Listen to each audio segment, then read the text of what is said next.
बिस्मिल्लाहिर्रहमानिर्रहीम जी। Coordinate geometry और coordinate geometry के टॉपिक को स्टार्ट करने से पहले मैं आपको थोड़ा सा इंट्रोडक्शन भी दूंगा ताकि जिन्होंने बिल्कुल भी इस टॉपिक को नहीं किया हुआ या जो समझ रहे हैं, जो रिवाइज कर रहे हैं, उनको अच्छे तरीके के साथ इसकी अंडरस्टैंडिंग हो।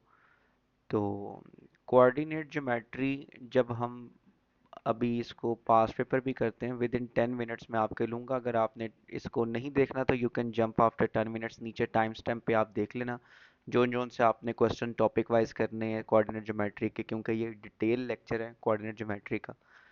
तो कोऑर्डिनेट ज्योमेट्री से पहले जो आपको कुछ चीज़ें पता होनी चाहिए, मैं आपको वो थोड़ा सा नहीं बल्कि ज़्यादातर डिटेल में आपको बताता हूँ मैं, ताकि आपको पता हो कि जी ये चीज़ें हमें पता होना ज़रूरी है। तो कोऑर्डिनेट ज्योमेट्री को शुरू करते हैं जी। तो कोऑर्डिनेट ज्योमेट्री को शुरू करने के लिए सबसे पहले हम इसके जो वर्ड है कोऑर्डिनेट, इसको देखते हैं कि कोऑर्डिनेट्स क्या होते हैं हमारे पास। सो कोऑर्डिनेट्स हमारे पास x, y। अब ये x, y हमारे पास क्या होता है, या ये कोऑर्डिनेट्स क्या होते हैं? हमारे पास टू डायमेंशनल स्पेस के अंदर, 2D स्पेस के अंदर, जैसे 2D शेप्स होती हैं, स्क्वायर, रेक्टेंगल, 2D शेप्स के अंदर हमारे पास, मैं ड्रॉ कर देता हूँ आपको, उससे तो आपको अंदाज़ा हो जाएगा कि मैं किस चीज़ की बात कर रहा हूँ। एक 2D शेप, इसको हम कहते हैं जी कार्टीजियन प्लेन। ठीक है जी, कार्टीजियन प्लेन जो होता है ये एक 2D प्लेन होता है। इसके ऊपर यहाँ पे हमारे पास, अब हमने लाइन ड्रॉ नहीं करनी, यहाँ पे जो एक पॉइंट हमारे पास आता है इसको हम ओरिजिन कहते हैं। और ओरिजिन हमारे पास 0 0 कोऑर्डिनेट्स होते हैं, और ये जो एक्सिस हैं इसके ऊपर हमारे पास दो, ये हमारे पास होता है एक्स एक्सिस, और ये हमारे पास होता है वाई एक्सिस। ये this is a Y axis.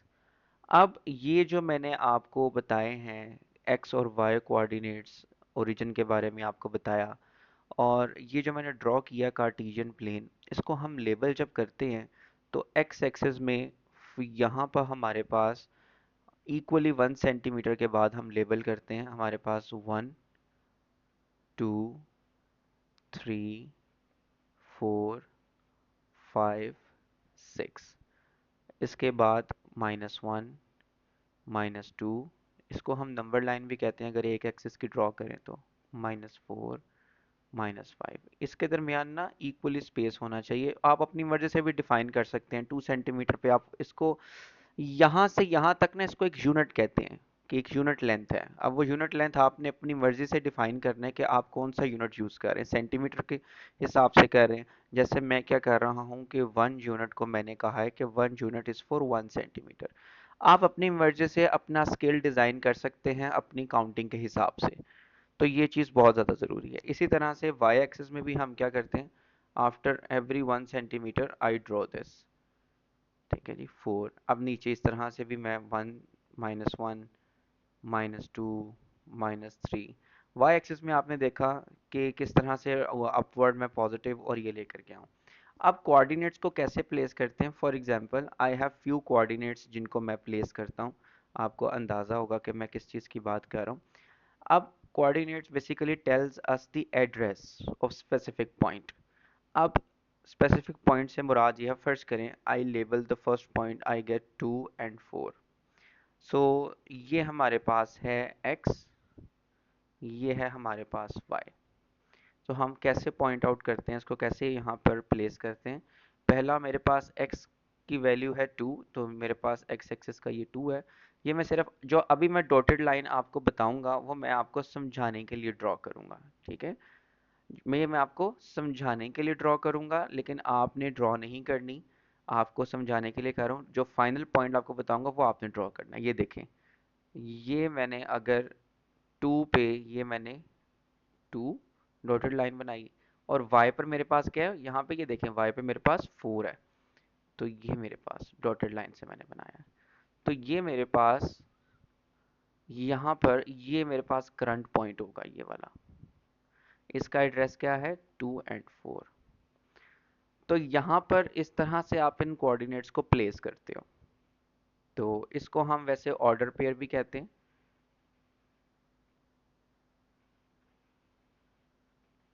तो ऑर्डर्ड पेयर हमने इस तरह से इसको लोकेट करना है। हम कुछ और भी कोऑर्डिनेट्स करते हैं, उसके बाद आगे मूव ऑन करते हैं।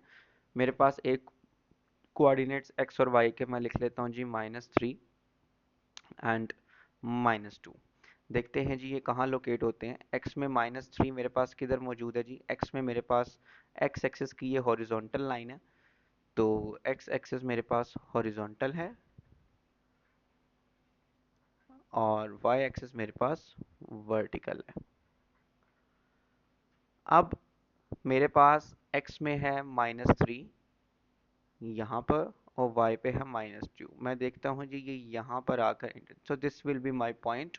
लाइंस मैंने सिर्फ आपको समझाने के लिए बताई हैं। So this will be my -3 -2। तो ऐसे हम कार्टेशियन प्लेन के ऊपर प्लेस करते हैं।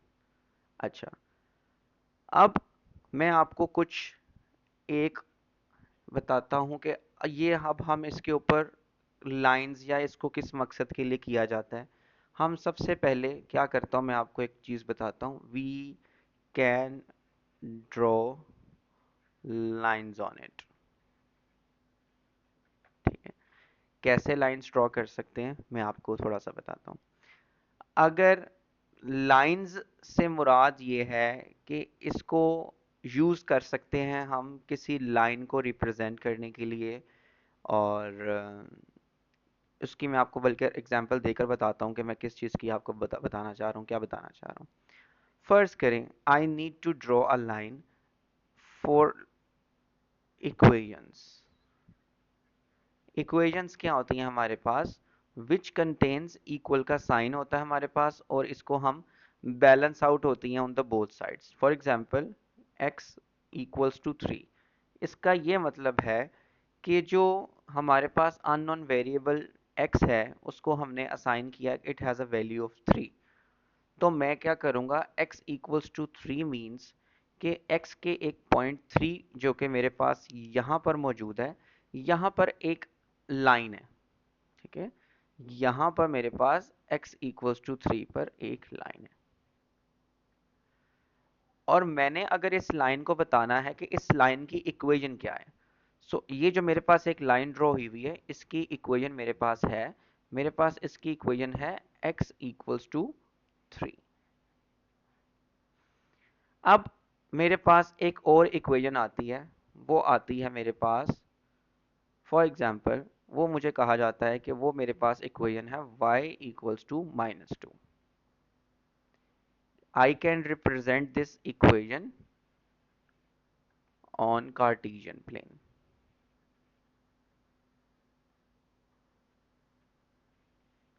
तो कैसे रिप्रेजेंट करूंगा मैं इसको?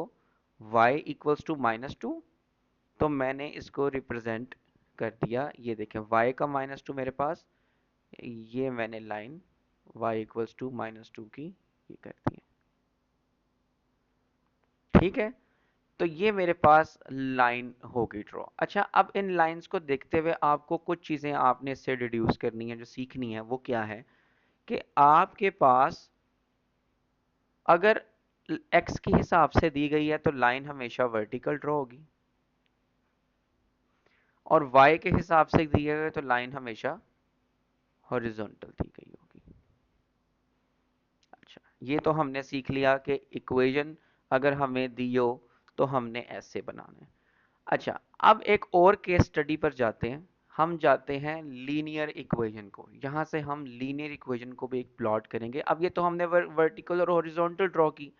व्हाट इफ हमारे पास लाइन जो है वो जरूरी तो नहीं है वर्टिकल और हॉरिजॉन्टल हो, उसमें थोड़ी सी स्लोप भी तो हो सकती है, इंक्लाइन भी तो कर सकती है। तो अब हम उस केस को देखते हैं कि हम लीनियर इक्वेशन सबसे पहले देखते हैं कि लीनियर इक्वेशन होती क्या है। तो लीनियर इक्वेशन को हम यहाँ पर देखते हैं। लीनियर इक्वेशन वो होती है जिसमें x की डिग्री जो होती है हमारे पास या पावर होती है मैक्सिमम, इट 1। इसको अगर मैं स्टैंडर्डली लिखूं तो मैं कैसे लिखता हूं, और मैं आपको थोड़ा सा बता भी देता हूं कि मैं इक्वेशन को अगर लिखने लगा तो कैसे लिखने लगा हूं। ये मेरे पास होती है स्टैंडर्ड फॉर्म ऐसे, y is equal to a x plus b, और I can write it y is equal to m x plus c. तो मेरे पास ये एक लीनियर इक्वेशन होती है। मैं चलें आसान लफ्ज़ों में आपको इसी में ही समझाता हूँ, y is equal to m x plus c में। अब मैंने y इक्वल्स टू क्यों लिखा, x यहाँ पर क्यों लिखा, इसके लिए एक ऐसा कंसेप्ट है जो कि आपको बहुत ज़्यादा पता होना ज़रूरी है। क्योंकि ये जो ग्राफ्स मैं इसलिए डिटेल में पढ़ा रहा हूँ, ये ग्राफ्स आपके साथ फिजिक्स में भी चलेंगे, केमिस्ट्री में भी चलेंगे, इवन बायोलॉजी में, मैथमेटिक्स की ये वो ब्रांच है जो कि हर सब्जेक्ट पर वैलिड है, इवन तो बिजनेस स्टडीज़ पे, इकोनॉमिक्स पे, ये सब पर वैलिड है। तो इसलिए इसकी अंडरस्टैंडिंग और कंसेप्ट होना बहुत ज़्यादा ज़रूरी है। अब मैं दो लफ्ज़ बोलूँगा, वो बोलूँगा मैं एक इंडिपेंडेंट वेरिएबल,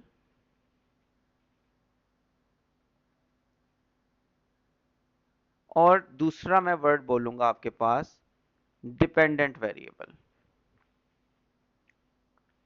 ये क्या होते हैं जी, ये देखते हैं कि ये क्या होते हैं।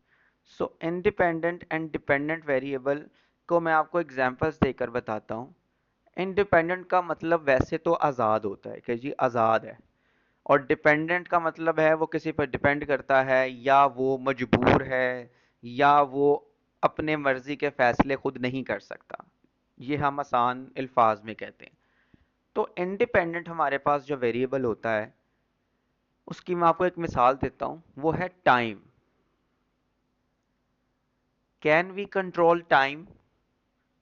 आगे पीछे रोकना नहीं कर सकते।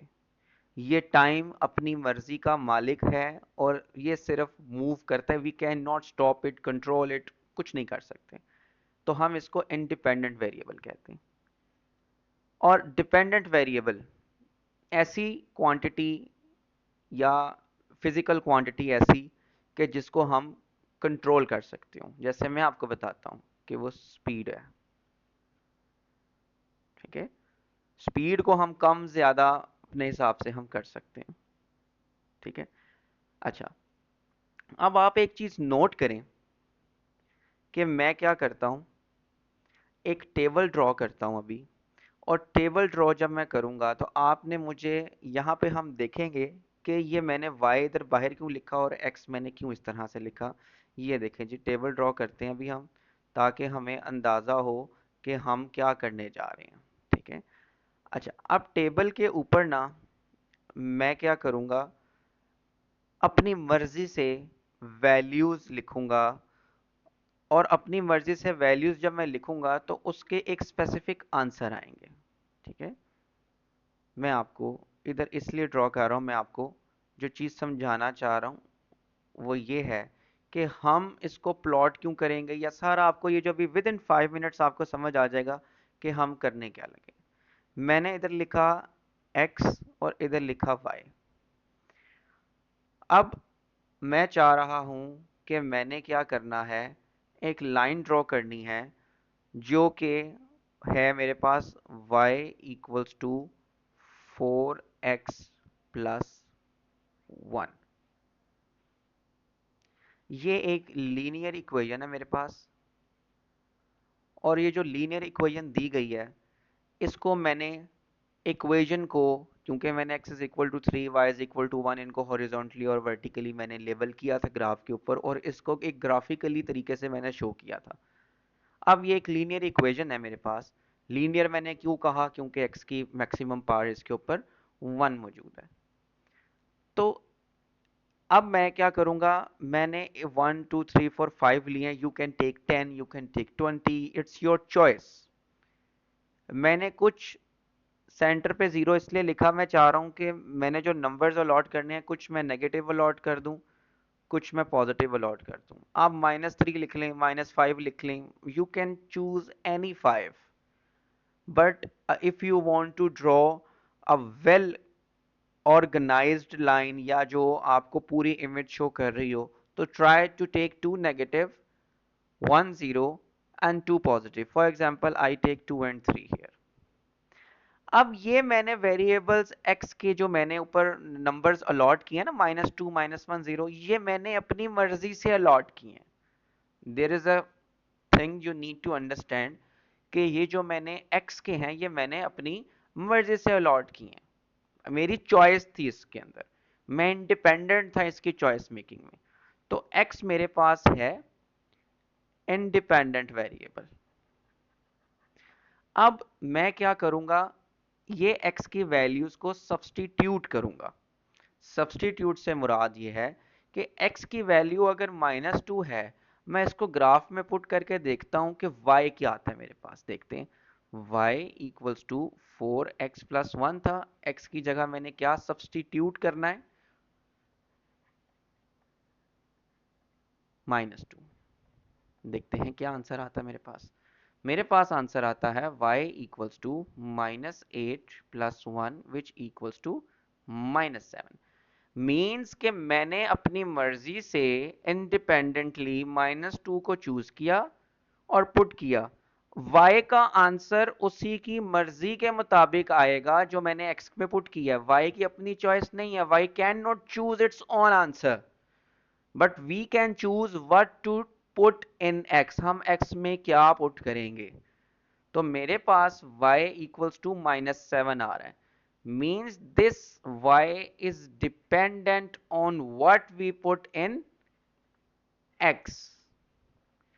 तो आपको ये चीज पता चल गई कि भाई हमने किस तरह से इसकी वैल्यू को इसके मुताबिक किया। -2 को हमने अपने हिसाब से चूज किया और हमने बता दिया कि डिपेंडेंट वेरिएबल और इंडिपेंडेंट वेरिएबल क्या होते हैं और हमने क्यों इस तरह से लिखा उसको। अब ये जो मेरे पास x और y आए हैं, ये मुझे एक कोऑर्डिनेट दे रहे हैं टू प्लॉट कि x के मेरे मैं कोऑर्डिनेट्स इधर लिखूंगा। पहला कोऑर्डिनेट मेरे पास आ गया to put on line which will be x-2 and -7। उसके बाद मैं वन बाय वन क्या करूंगा, इसी इक्वेशन के अंदर y is equal to 4x+1 के अंदर x की रिमेनिंग वैल्यूज जो मैंने अलॉट की थी मैं वो करूंगा। मैं उसको साइड पे एज एन रफ वर्क मैं करता रहता हूं। देखें, y इज इक्वल टू, अब बारी आई है -1 की। यहां पर मैंने -4+1 जब किया तो मेरे पास y इक्वल्स टू आया -3। बारी बारी, you can not afford to write a wrong answer here, otherwise ये लेंथी प्रोसेस हो जाएगा। नेक्स्ट मैं करता हूं जी, y is equal to again 4x+1। This time I have to put the zero. इधर मैंने जब जीरो पुट किया तो मेरे पास क्या आ गया, y इज इक्वल टू 1, क्योंकि 4 टाइम्स 0 इज 0। सो मेरे पास आ गया 1 आंसर। सो मेरे पास दो और कोऑर्डिनेट्स आ गए हैं, वो आए हैं मेरे पास 0, सॉरी मैंने डायरेक्ट वो वाला लिख दिया, मैं इससे पीछे वाला लिख लेते हैं जी। हमारे पास कोऑर्डिनेट्स आए थे -1 and -3। The third coordinate is x0, y is 1। Fourth coordinate we need to find again. कैसे करेंगे, वही मैं इसमें क्या करता हूँ, 2 पुट करता हूँ तो 4 times 2 8 plus 1 we get 9। So 2 and 9।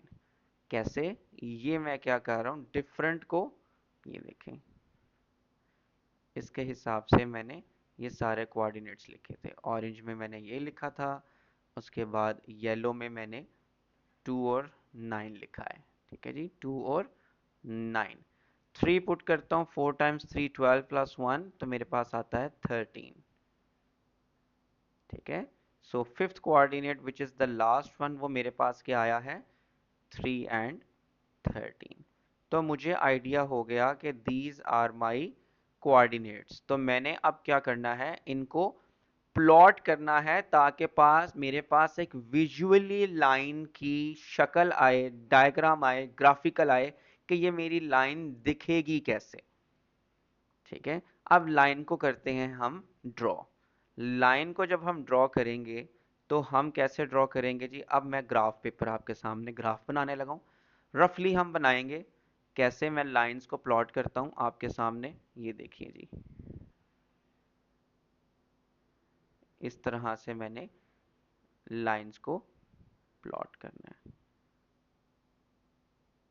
मैं इसको थोड़ा सा मज़ीद छोटा कर लेता हूँ ताकि हम मज़ीद थोड़ा सा इसको एक्सटेंड कर लें। यहाँ से आपने स्केल से सीधी लाइन ड्रॉ करनी है। अच्छा, अब मैं क्या करता हूँ, मैं एक यूनिट सेट करता हूँ कि मैं 1 सेंटीमीटर पर मैं 2 यूनिट्स यूज़ करूँगा। अगर आपको क्वेश्चन में गिवन हो कि आपने कितने यूनिट्स यूज़ करने हैं तो आपके पास चॉइस हो सकती है, अदरवाइज आपने खुद अपने हिसाब से बनानी है। मैं चाह रहा हूँ कि एवरी 1 सेंटीमीटर पर मैं 2 यूनिट्स कंज्यूम करूँ। So for example this is 1 centimetre, I am gonna right it 2. This is mil by origin. After 1 centimeter again I'm gonna write 4.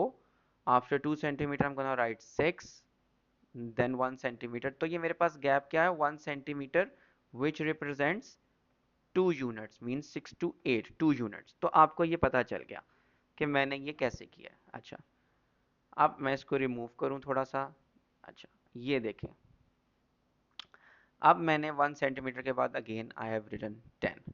इसी तरह ये जो मैं एक्स एक्सिस पे हैं, मैं इसको बारी बारी, क्योंकि मैंने -4 1 सेंटीमीटर पर मैं इसको प्लेस करता जा रहा हूँ। इसी तरह मैंने वाई एक्स में भी मैंने 2 यूनिट्स लिए थे और वाई में भी। आई कैन चेंज यूनिट्स, ऐसा नहीं है कि मैं वाई के लिए हो सकता है मैं 1 यूनिट 1 ही रखूँ, ठीक है। लेकिन मैं कहता हूँ कि मैं 2 सेंटीमीटर पे 2 यूनिट्स की बजाय मैं कह देता हूँ कि मैं इसके लिए क्या करूँगा, 1 सेंटीमीटर पर मैं 3 यूनिट्स ले लेता हूँ। मेरी चॉइस है, I can take these choices, ठीक है। तो 1 सेंटीमीटर को मैंने कहा ये 3 है, then I will place 6, then I will place 9। ये मैं सिर्फ आपको समझाने के लिए कर रहा हूँ कि आप अपनी मर्जी से चॉइसेस चुन सकते हैं। अब इसी तरह मैं 1 सेंटीमीटर अगर नीचे आता हूँ, -3, -6, -9, -12, ठीक है। You can choose 1 centimetre 1, it's your choice. अच्छा, अब आई विल प्लॉट दीज। कैसे, ये मेरे पास है y एक्सिस, ये मेरे पास है x एक्सिस। तो इसको हम प्लॉट करते हैं जी। First coordinate we have -2 and -7, -2 and -7। So -2 and -7, you can see कि -2 को जब मैं इधर करूंगा तो -7 will lie here in between. मैंने अंदाजन भी, अगर आपके पास लाइंस ड्रॉ है तो आप लाइन के मुताबिक करेंगे। तो ये आपके पास फर्स्ट कोऑर्डिनेट आ गया। Second coordinate is -1, -3. -1 will lie in between and -3 will lie here like this. Dotted dot सिर्फ आपको समझाने के लिए। उसके बाद मेरे पास 0 और 1, x पर 0 है तो y पे 1 इट विल लाई हेयर, ठीक है। अंदाजन आपने अगर ग्राफ बुक पे किया तो लाइंस अच्छे तरीके से आपने कैलकुलेट करनी है। अब मेरे पास आ रहा है 2 एंड 9। सो 2 पे I have is 9। See this is. अच्छा, अब मेरे पास 3 and 13। So 3 and 13 will be रफली लाई हेयर। ये देखेंगे 3 एंड 13 जस्ट अबव 12। अब आप एक चीज देखिएगा, मैं एक लाइन ड्रॉ करूंगा and you can C visually कि ये लाइन कैसी होती है। I am gonna start from here, you can सी, ये देखें, ये आपके सारे पॉइंट्स को टच करके गुजरनी चाहिए लाइन, ये देखें, ठीक है। मैं इसको रेड से भी ड्रॉ कर देता हूँ ताकि आपके पास मिक्सअप ना हो। ये देखें जी, ये ऐसे। तो ये जो मेरे पास अब लाइन बनी है ना, ये इक्वेशन की लाइन बनी है आपके पास y इक्वल्स टू 4x+1, ठीक है। तो अब हम इस लाइन को समझते समझते कोऑर्डिनेट ज्योमेट्री के अंदर जंप करेंगे, क्योंकि ये अंडरस्टैंडिंग होना ग्राफ की, कार्टेशियन प्लेन की बहुत ज़्यादा ज़रूरी है। अब हम इससे जंप कर रहे हैं कोऑर्डिनेट ज्योमेट्री में। और कोऑर्डिनेट ज्योमेट्री में, या मैंने आपको बताया था कि लीनियर इक्वेशन होती है in the form of y equals to mx+c। अब we are officially entered into coordinate geometry. ये चीजें आपको पता होना बहुत जरूरी था जो मैंने आपको बताया, ठीक है। अब y is equal to mx+c। मैं आपको ये चीज बताता हूं कि जो ये जो m है हमारे पास, इसको हम कहते हैं कि ये एक ग्रेडियंट है। ग्रेडियंट क्या होता है, स्लोप क्या होता है, मैं हमेशा बच्चों को यही समझाता हूँ। कैमरा मैंने इस वजह लगाया ताकि यू कैन सी मी, मैं जो मैं अभी आपको इधर बताने लगा हूँ। ये एक फ्लैट सरफेस है, आप इसके ऊपर पानी का ड्रॉप फेंकें, ये कहाँ जाएगा, कहीं भी नहीं, ये यहीं पे स्टे करेगा। तो इधर तो स्लोप नहीं है ना, स्लोप थोड़ी सी होगी तो पानी उस तरफ चला जाएगा। तो स्लोप यहाँ पे एग्जिस्ट करती है, यहाँ पे स्लोप एग्जिस्ट नहीं करती। तो हॉरिजॉन्टल लाइन जब होगी तो स्लोप और ग्रेडियंट क्या होगा, जीरो।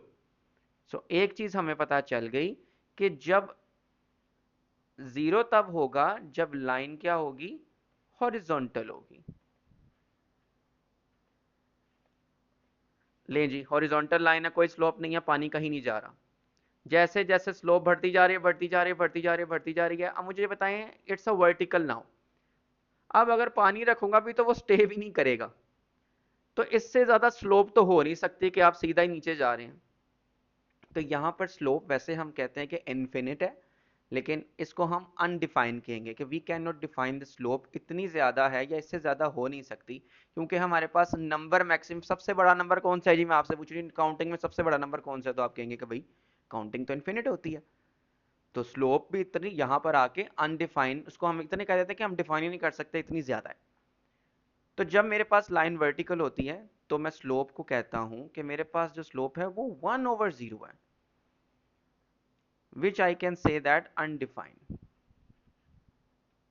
ठीक है, तो ये चीजें मुझे पता होना जरूरी है कि स्लोप हॉरिजॉन्टली हो और वर्टिकल हो, तो मैंने उसको कहा है किस तरह से। अब मैं ये इसलिए रेज कर रहा हूं कि मैं आपको एम का कंसेप्ट बताना चाह रहा हूं कि एम होता क्या है, ग्रेडियंट। तो ग्रेडियंट मेरे पास ये होता है, मैं यहां से आपको बारी बारी कुछ चीजें समझाऊंगा ग्रेडियंट की। सबसे पहले जो एम से रिप्रेजेंट होता है, इसको ग्रेड 6-7 में आपको करवाते हैं कि आपने राइज कितना किया है और रन कितना किया है, उसकी एक रेशियो होती है। अब मैं आपको बता देता हूँ राइज ओवर रन होता है। राइज के आप अलोंग वाई एक्सिस कितना जा रहे हैं, रन अलोंग एक्स एक्सिस कितना जा रहे हैं। तो ये दो चीजें आपको पता होना बहुत ज्यादा जरूरी है। अब मैं अगर इसी ग्राफ को देखता हूं तो I need to choose any 2 points from this graph. अब वो एनी 2 पॉइंट्स मैं चूज करता हूं, एक जो मेरे कोऑर्डिनेट्स भी थे, मैं इसमें से कोऑर्डिनेट्स चूज कर लेता हूं 2 और 9, वो एक्यूरेट थे मेरे पास यहां पर। और एक मैं चूज करता हूं ये 0 और 1। तो एक कोऑर्डिनेट्स मैंने चूज किए 0 और 1, ये देखें हमारी लाइन पे 0 और 1 थे कोऑर्डिनेट्स। उसके बाद मैं कोऑर्डिनेट्स चूज करता हूं 2 और 9। ठीक है, सो 2 और 9 आर द सेकंड कोऑर्डिनेट्स। अब मैं इसको थोड़ा सा जूम करके आपको बताता हूं कि राइज कितना किया मैंने और रन कितना किया मैंने, थोड़ा सा आपको अंदाजा हो जाएगा। यहां पर मैं थोड़ा सा डॉटेड लाइन में बताऊंगा ताकि आपको अंदाजा हो, या डैश में, कि मैं, ये देखें ये पॉइंट और ये पॉइंट हमारे पास यहां पर है। ये 2 पॉइंट्स मैंने रैंडमली चूज किए। अब मैंने यहां पर राइज कितना किया, अगर तो मैंने राइज अपवर्ड किया है तो आप एक चीज देखें कि अपवर्ड आपके पास नंबर्स पॉजिटिव जा रहे हैं। तो राइज भी, आप जब हाइट आप ऊपर चढ़ते हैं you are 1 step forward, forward जब आप मूव कर रहे हैं तो rise will always be positive. अब राइज कितना किया मैंने जी, मैंने राइज किया है, कहां से स्टार्ट किया था, पॉइंट 1 से। पॉइंट 1 से राइज करते करते मैं आ गया पॉइंट 9 पर। तो पॉइंट 9 तक जब मैंने राइज किया तो मैंने कितने पॉइंट्स किया, आई वॉज ऑन स्टेप 1, 1 से स्टेप 9 तक मैंने कितना राइज किया, मैं इसका डिफरेंस लेता हूं, मैंने 8 स्टेप अपवर्ड राइज किया। It means I have risen up, I guess risen up ही होती है थर्ड फॉर्म, 8 स्टेप्स। सो मैं +8 मैंने लिख लिया कि मैंने राइज कितना किया है, 8 स्टेप्स। ठीक है, रन कितना किया मैंने, अब मैं रन भी फॉरवर्ड कर रहा हूं या बैकवर्ड कर रहा हूं, ये भी मेरे लिए देखना जरूरी है। Run, I always run along x axis. Start कहां से किया था मैंने जी? 0 से। कहां तक रन कर रहा हूं जी मैं? 2 तक। ये के यहां तक। तो मैंने 0 से 2 तक फॉरवर्ड रन किया। 0 से आई स्टार्टेड फ्रॉम 0 और run through point, run till 2 points, 2 units. तो मैंने रन कितना किया? 2। ऐसा ही है। तो मेरे पास ग्रेडियंट आएगा डिवाइड करके 8 डिवाइडेड बाई 2 4। मैंने लाइन से जो मेरे पास ड्रॉन थी, मैंने उसमें राइज ओवर रन कैलकुलेट करके मैंने आपको बताया कि मैंने इसका ग्रेडियंट 4 है, पॉजिटिव 4। ठीक है। अब आपने एक चीज नोटिस की कि जो मैंने ग्राफ ड्रॉ किया था ऊपर, वो ड्रॉ किया था y is equal to 4x plus 1 का। ऐसा ही है। और मैंने 4x प्लस 1 का जब ग्राफ ड्रॉ किया था, मैंने कहा था कि मेरे पास स्टैंडर्ड फॉर्म जो होती है वो ये होती है लीनियर इक्वेशन की। c इज ऑप्शनल, c ना भी हो तो y is equal to mx भी इक्वेशन ही होती है। ठीक है। अब c क्या होता है, और ये m मैंने आपको बता दिया कि m ग्रेडियंट रिप्रेजेंट करता है। लाइन जो मैंने ऑलरेडी ड्रॉ की हुई थी, हमने देखा इसका ग्रेडियंट 4 आ रहा था। ये देखें, m की जगह ऑलरेडी 4 लिखा हुआ था, मींस हमने बिल्कुल ठीक देखा कि हमारे पास ग्रेडियंट राइज ओवर रन 4 आ रहा है। ठीक है। अब c मेरे पास होता है y इंटरसेप्ट। अब y इंटरसेप्ट क्या होता है? y इंटरसेप्ट मींस x जहां पर 0 हो। और x 0 कहां होता है? x मेरे पास यहां पर 0 है। Let me draw it with the orange. x मेरे पास यहां पर 0 है, यहां पर। जब x की वैल्यू 0 थी मेरे पास, तो y क्या है मेरे पास? 1।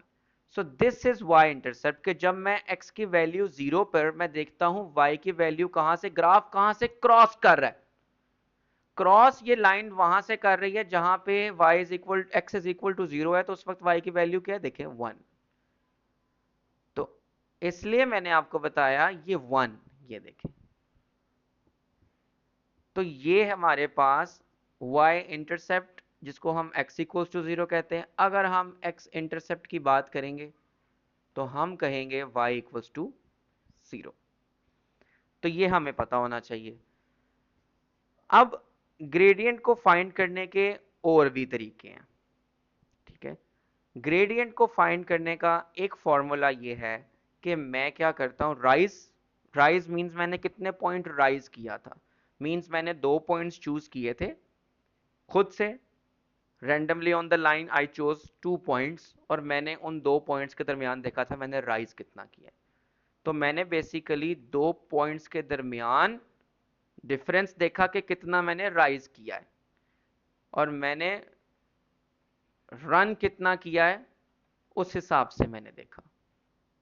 अब मैं आपको इसके मुताबिक बताता हूं, चेक भी करते हैं इसको डिफरेंट केसेस लगाकर।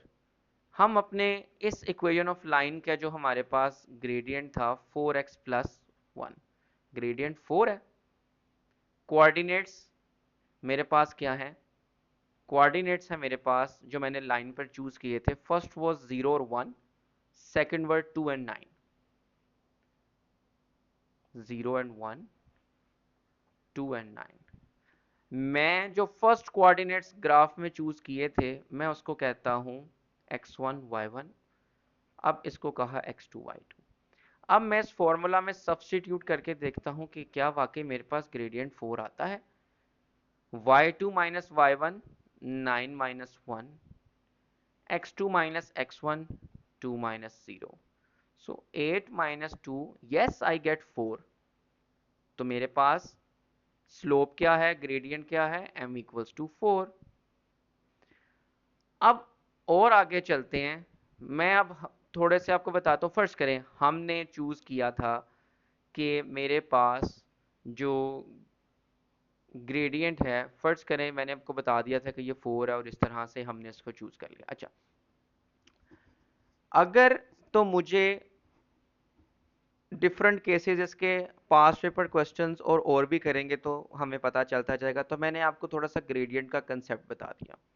अब ओ लेवल्स के अगर आप स्टूडेंट हैं, ग्रेड 11 में हैं, तो आप ये तरीका जो है ये वाला देखेंगे। Otherwise if you are not in grade 11 till yet और आपने कोऑर्डिनेट ज्योमेट्री कंप्लीट नहीं किया, 9th 10th में अगर आपको करवा दिए, फिर भी आप देखें कि हम क्या कर सकते हैं। आपने अगर ट्रिग्नोमेट्री का टॉपिक पढ़ लिया तो आप टेंजेंट थीटा के ज़रिए भी ग्रेडियंट की वैल्यू फाइंड कर सकते हैं। अब टेंजेंट थीटा बेसिकली होता क्या है, हम क्या करते हैं, हम ग्रेडियंट जो हमारे पास होता है वो होता है y/x। वही कि y की रेशियो और 10 की रेशियो मेरे पास कितनी आई थी, मैं उसके दरमियान अगर मुझे एंगल भी पता हो तो मैं फाइंड कर सकता हूँ ये angle. If I get to know कि ये एंगल कितना है तो मैं उसके हिसाब से उसका ग्रेडियंट निकाल सकता हूँ।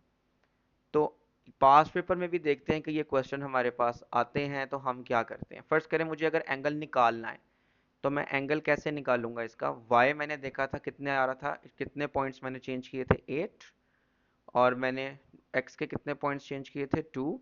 So tangent theta. अब मैंने अगर एंगल फाइंड करना है तो मैं टेंजेंट इनवर्स करूंगा, और टेंजेंट इनवर्स के बाद मैंने किया उसको 8/2 जो कि 4 आता है। अब मैं कैलकुलेटर से क्या करता हूँ, टेंजेंट इनवर्स 4 निकाल के देखता हूँ कि मेरे पास क्या आता है। तो मेरे पास आता है 75.9। तो मैं इसको थीटा को कह देता हूँ कि ये एक 76 डिग्रीज है। ठीक है जी। तो 76 डिग्री मेरे पास ये एंगल है। ठीक है जी। तो ये एंगल मेरे पास 76 डिग्री है। व्हाट इफ मुझे एंगल दिया होता है और कहा जाता है कि मैंने स्लोप फाइंड करनी है, तो मैं क्या करूंगा। क्योंकि मुझे पता है कि m is equal to tangent theta, so theta कितना था, मैं टेंजेंट 76 को कैलकुलेट करूंगा तो मेरे पास आ जाएगा। ठीक है। सो टेंजेंट 76 तो 4 आ गया मेरे पास। ठीक है। सो m विल बी 4। दोनों केसेस मेरे पास आ सकते हैं कि मैंने कैसे करना है। मूविंग ऑन, ग्रेडियंट को हमने डिटेल से देखा कि ये क्या होता है, कैसे होता है। ठीक है। अब हम क्या करते हैं, ये देखते हैं कि ग्रेडियंट से अब हम जाते हैं इन्हीं कोऑर्डिनेट्स को फॉलो करते हुए। मैं थोड़ी सी जो इजाफी चीज़ें हैं मैं वो रिमूव कर देता हूँ ताकि हमें समझने में मज़ीद आसानी हो। ठीक है जी। कुछ चीज़ें मुझे रिमूव करनी है ताकि आपको समझाने में आसानी हो। लें जी, मेरे पास दो कोऑर्डिनेट्स जो मैंने लाइन के दरमियान चुने हुए थे, आप कोई भी दो कोऑर्डिनेट्स चुन सकते हैं। ठीक है। तो जो दो कोऑर्डिनेट्स चुने हुए हैं मैंने भी यहाँ पर, मुझे अगर इनके दरमियान डिस्टेंस देखना है, मुझे इसके दरमियान डिस्टेंस देखना है। डिस्टेंस फॉर्मूला कैसे आया, कैसे होता है, ये आप दूसरी वीडियोस में भी देख सकते हो। पिथागोरस थ्योरम लगा के हम उसी की रेशियोज को देखते हैं तो हमारे पास फॉर्मूला आता है। लेकिन I am directly coming to the formula because there is no need to explain it. बहुत टाइम चला जाएगा वीडियो में and there is no need to. अच्छा, डिस्टेंस फार्मूला मुझे ये कहता है कि डिस्टेंस मैंने अगर किसी दो पॉइंट्स के दरमियान फाइंड करना है, दो पॉइंट्स के दरमियान, फर्ज करें मेरे पास यही दो पॉइंट्स हैं और मैं इन दोनों पॉइंट्स के दरमियान देखना चाह रहा हूँ इनकी लेंथ कितनी है, इनकी लेंथ कितनी है। तो मैं क्या करूँगा, इसका डिस्टेंस फाइंड करूँगा। डिस्टेंस मैं किसका फाइंड करूँगा, यहाँ से मुझे फाइंड करना है डिस्टेंस यहाँ तक का, जो मैंने ग्रीन में मैंने लिखा है। तो मैं इसका डिस्टेंस कैसे करूँगा, मैं जो दो कोऑर्डिनेट्स लिखे हैं ये और ये 0 और 1 और 2 9, मैं दोबारा से लिख लेता हूँ जी। 0 1 और 2 9 मेरे पास कोऑर्डिनेट्स हैं, 0 and 1 and 2 and 9। तो मैं क्या करूँगा, डिस्टेंस मेरे पास होता है square root x2 minus x1 का square plus y2 minus y1 का स्क्वायर। अब distance between these two points कितना है, ये मेरे पास है x1 y1 x2 y2। हमने क्या करना है, करेक्टली इनको इनकी जगहों पर प्लेस करना है, इनको 2 और 9 को और 0 और 1 को। तो हम कैसे करेंगे इसको प्लेस, ये देखते हैं कि जी अब मैं इसकी वैल्यूज़ को लिखने जा रहा हूँ। करेक्टली आपने इनको प्लेस करना है। अब मेरे पास x1 y1 है यहाँ पर, वो है x2 को मैंने लिखा 2 माइनस 1, सॉरी 2 माइनस 0 है यहाँ पर, ये देखें 0 का स्क्वायर प्लस 9 माइनस 1 का स्क्वायर। फर्दर मैं इसको सॉल्व करूँगा ताकि हमें पता चल जाए कि हम डिस्टेंस कैसे कैलकुलेट कर सकते हैं। थोड़ा सा जूम आउट कर लेते हैं ताकि, अब हमने वैल्यूज़ पुट कर ली हैं, चलें इधर कर लेते हैं, पेज क्यों ज़ाया करना। चलें जी, इसको 2 minus 0 is 2 square plus 8 square. Distance था किसका, मैं चलें इसको ए और बी नाम दे देता हूँ। ए इसको मैंने नाम दे दिया ए, इसको मैंने नाम दे दिया B. So distance between A and B, इसको ए एंड बी लिख लेते हैं, ये एक लाइन है, वेक्टर भी कह सकते हैं, इसी को ही वेक्टर कहते हैं। तो 2 square is 4, 4 plus 64, 64 plus 4 is 68। अब 68 को मुझे सिंप्लीफाई करना हो तो सर्ड्स का मुझे टॉपिक इसमें से याद आ जाता है कि कैसे लिखते हैं, 2 times 4, 2 times 3, 2 times 4 34, 2 times 17 and then 17 is a prime number. जिनकी जोड़ी बन गई उनको सेपरेट, जिसकी नहीं बनी उसको स्क्वायर रूट में। So 2 square root 17 is the answer of the distance between. आप इसको अगर पेपर 2 है तो आप कैलकुलेटर पे स्क्वायर रूट 68 लेंगे तो आपको पता चल जाएगा कि आपके पास आया 8.24। तो ए बी जो मेरे पास आया है वो आया है 8.24। अगर तो वो सेंटीमीटर में है सेंटीमीटर, नहीं तो मीटर। अदरवाइज अगर ग्राफ ने बनाई है तो आप यूनिट्स लिखेंगे। ठीक है जी, तो ये चीज़ आपको पता होनी चाहिए। डिस्टेंस फॉर्मूला इस तरह से हम अप्लाई करते हैं। अब इसी में ही हम क्या करते हैं, मिड पॉइंट्स। मिड पॉइंट्स का फॉर्मूला क्या होता है, मिड पॉइंट का फॉर्मूला हमारे पास होता है कि हमने क्या करना होता है, x1 प्लस x2 को 2 से डिवाइड, y1 प्लस y2 को 2 से डिवाइड। वही कोऑर्डिनेट्स जो हमने अभी चूज किए थे उसको हमने 0 और 1 एंड 2 और 9, 0 एंड 1, 2 एंड 9, वही x1 y1 और हमने उसको उसमें प्लेस करना है। तो कैसे करेंगे जी प्लेस, ये मिड पॉइंट को हम सॉल्व कर रहे थे, इसकी हमने करेक्ट वैल्यूज़ को इनमें पुट करना है। तो हमारे पास है था ये x1 y1 x2 y2। देखते हैं कि जी उसकी लाइन जो हमने फाइंड की उसका मिड पॉइंट क्या है। तो मिड पॉइंट होगा मेरे पास 0 plus 2 divided by 2, 1 plus 9 divided by 2। So 2 divided by 2, 10 divided by 2. So 2 ones are 2, 2 fives are. So 1 and 5 will be my midpoint.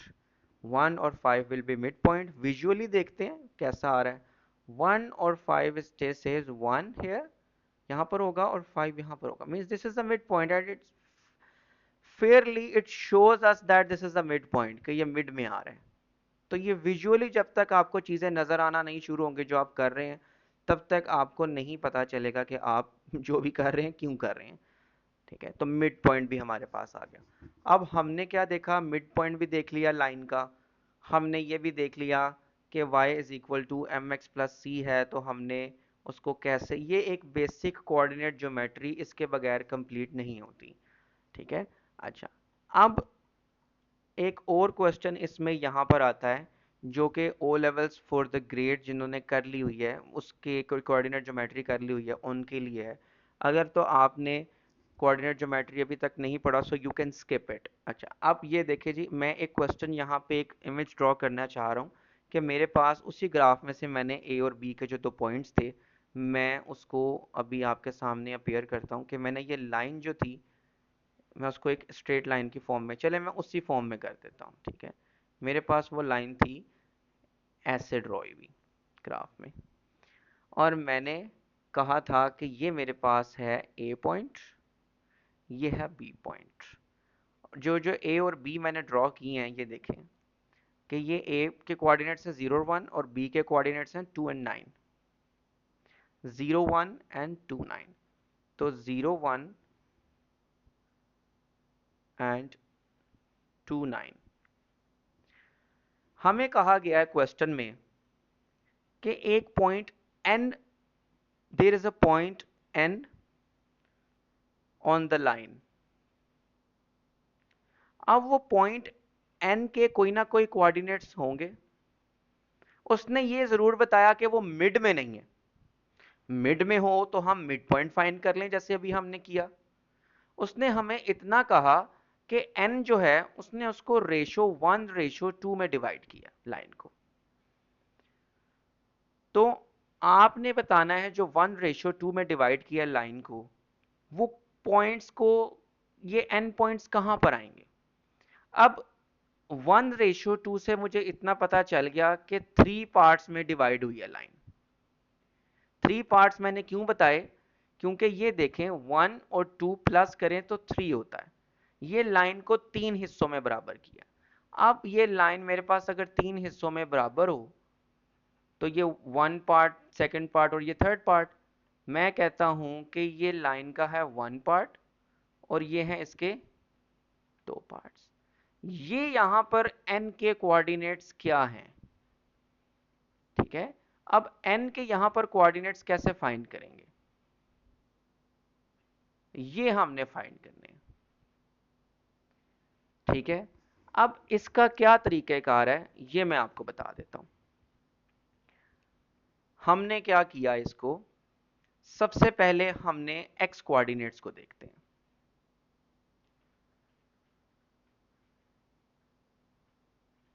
x coordinates को देखने का मकसद कि x कोऑर्डिनेट्स का चेंज कितना है। x यहां पर था 2 और यहां पे है 0, तो हमने इसका चेंज माइनस किया ऐसे। अब लाइन मेरे पास कितने पार्ट्स में डिवाइड हो रही है, मुझे पता है कि मेरी जो लाइन है वो यहां पर डिवाइड हो रही है 3 पार्ट्स में, क्योंकि n जो मेरे पास आया था वो पहले 1 था, उसके बाद रिमेनिंग वो 2 है। मैं इसको रैंडमली गेस नहीं कर सकता। तो मैंने क्या किया, सबसे पहले मैंने x कोऑर्डिनेट्स के जो डिफरेंस था उसको डिफरेंस लेना है मैंने पहले कोऑर्डिनेट्स का। डिफरेंस का मतलब है माइनस करना है मैंने उनको। कैसे माइनस करता है मैं अभी आपको बताता हूं, ठीक है। अब मैंने जब इसको माइनस किया, सबसे पहले डिफरेंस लेना है। हो सकता है आपके पास ये 0 की बजाय -2 हो, तो आप कैसे डिफरेंस लोगे, 2 डिफरेंस लेना है आपने -2 के साथ। इधर तो 0 था तो 2 माइनस डिफरेंस लेना है कोऑर्डिनेट्स के साथ। तो डिफरेंस आ गया हमारे पास 2 माइनस, क्योंकि 2 माइनस 0 0 ही होता है, तो मैंने x का कोऑर्डिनेट्स का डिफरेंस। अब सेकंड स्टेप में आपको क्या करने लगा हूं, डिवाइड करना है इसको टोटल रेशियो के साथ। Divide with total ratio. So 2:3, which means 0.666. Continuous, I will round it off to 0.67. ठीक है। Now I will repeat these same steps. कैसे 0.006 मैंने कर लिया। अब जो मेरे पास मैंने रेशियो को जो डिवाइड किया 0.66 आंसर आया। तो जो थर्ड स्टेप मैंने इसमें करना है, note down, I have done 2 steps. First, मैंने x के जो कोऑर्डिनेट्स थे उनका डिफरेंस लिया, देन डिवाइड किया मैंने उसको टोटल रेशियो के साथ, which is 3। So 2 divided by 3 give me 0.666। अब मैंने क्या करना है, मैंने क्या करना है, जो मेरे पास फर्स्ट कोऑर्डिनेट्स थे x के, x1 के, वो मैंने उसमें ऐड अप करने, वो मैंने उसमें ऐड अप करने। तो मेरे पास x का पहला कोऑर्डिनेट जो a पॉइंट पे गिवन है वो है 0। तो 0.677 में मैं 0 ऐड भी कर लूं तो कोई फर्क नहीं पड़ता, मेरे पास 2/3 ही आता है। तो इससे तो मुझे अंदाजा हो गया कि जो n के मैंने कोऑर्डिनेट्स फाइंड करने थे उसमें फर्स्ट वाला मेरे पास 2/3 है। सेकंड फाइंड करते हैं जी। यही सेम स्टेप्स हम y कोऑर्डिनेट्स के साथ लगाते हैं। कैसे? y कोऑर्डिनेट में हमने क्या किया, सबसे पहले वही चीजें, y कोऑर्डिनेट्स का डिफरेंस लेते हैं। y कोऑर्डिनेट यहाँ पे है 9, यहाँ पे है 1, डिफरेंस लेते हैं हम। डिफरेंस मींस माइनस करना है मैंने इसको +1 के साथ, तो डिफरेंस लिया, माइनस प्लस माइनस 8 आ गया। इसको भी मैंने क्या किया, सेकंड स्टेप में रेशियो से डिवाइड किया, डिवाइड विद टोटल रेशियो, तो आया मेरे पास 8/3। अब 8/3 अगर तो कैलकुलेटर पे है ये वाला एग्जाम तो आप 8/2 कर लो, 3 कर लो, 2.667। वही रिपीट हो रहा है, या 8/3 है। अब मैंने क्या करना है, इसको फर्स्ट कोऑर्डिनेट्स के साथ डिफरेंस लेना है। अब यहाँ पे क्या था 1, तो 1 क्या करना है मैंने इसमें, ऐड करना है या सब्ट्रैक्ट करना है? मैंने क्या करना है यहाँ पर, इसको मैंने ऐड करना है, माइनस नहीं करना, जिसमें क्योंकि हमने उसमें भी 0 ऐड किया था। तो मैं इसलिए ये बार बार ऐसे पूछ रहा हूँ ताकि आपको अंदाजा हो कि हमने करना क्या है। मैंने किया इसमें +1 ऐड, क्यों कि ये मेरे पास y का 1 है। रिपीट करके इसको देखना है बार बार, ये क्वेश्चन चांसेस है आने के। So 8/3 plus 3/3 will give you 11/3. So n का सेकंड कोऑर्डिनेट आ गया मेरे पास 11/3। मींस लाइंस जो मैंने 1:3 में डिवाइड की थी वो आएगा 2/3, 11/3। ये इसके यहाँ पे कोऑर्डिनेट्स होंगे, ठीक है जी, 2/3 एंड 11/3। तो ये आपने ध्यान से इसको करना है, इस तरह के क्वेश्चन को, ठीक है जी। अब थोड़े से प्रैक्टिकल क्वेश्चंस करते हैं। पास्ट पेपर मैंने इसके मुताबिक हम कुछ चीज़ों को करेंगे, ग्रेडियंट ऑफ लाइन को निकालना, ये सब कुछ करना, ग्राफ के ऊपर भी। तो अब ये मैंने आपको बेसिक सारी बता दी है कोऑर्डिनेट ज्योमेट्री की। अब मैं इसको सेव भी कर लेता हूँ डॉक्यूमेंट को, ताकि जस्ट इन केस ये आपके पास रहे भी, नोट्स भी हैं ये बने हुए कोऑर्डिनेट ज्योमेट्री के। तो let me save this so I can open the another file. लें जी, इसको सेव कर लेते हैं, हम इसको डेस्कटॉप पे ही सेव कर लें। ले जी, डेस्कटॉप पे हमने इसको कर लिया है सेव।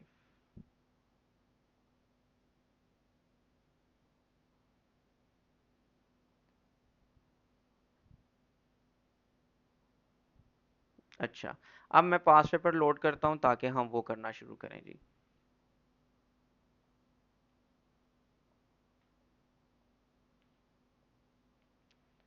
सेव, जी जी सेव हो गए।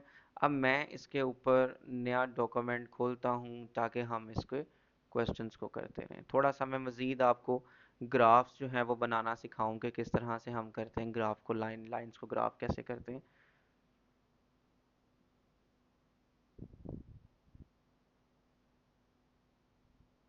लें जी, ग्राफिंग लाइंस, ये देखें जी, ये मैंने एक पीडीएफ लोड किया था। हम दोनों तरह से बनाएंगे, लेकिन मैं आपको थोड़ा सा बताऊं कि कोऑर्डिनेट ज्योमेट्री को करने से पहले लाइन की जो अंडरस्टैंडिंग है वो, उसका ये हम एक क्वेश्चन करेंगे, उसके बाद ये दो करेंगे, ताकि क्योंकि हमें आएगा इसमें तो हमें ये पता चल रहा है y is equal to m x plus c है।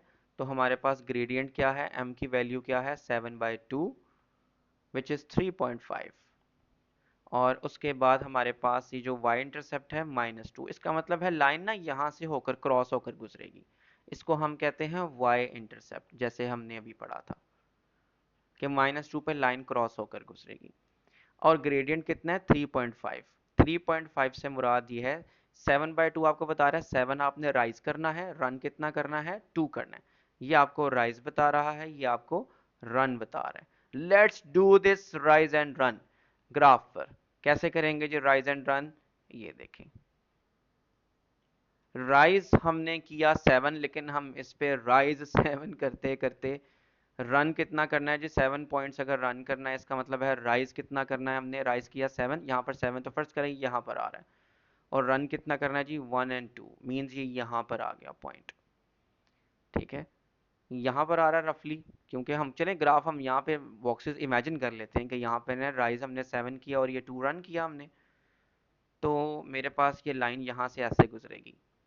वाई मुझे बता दिया था -2 है, ये देखें जी मैं लाइन ड्रॉ करने लगा हूँ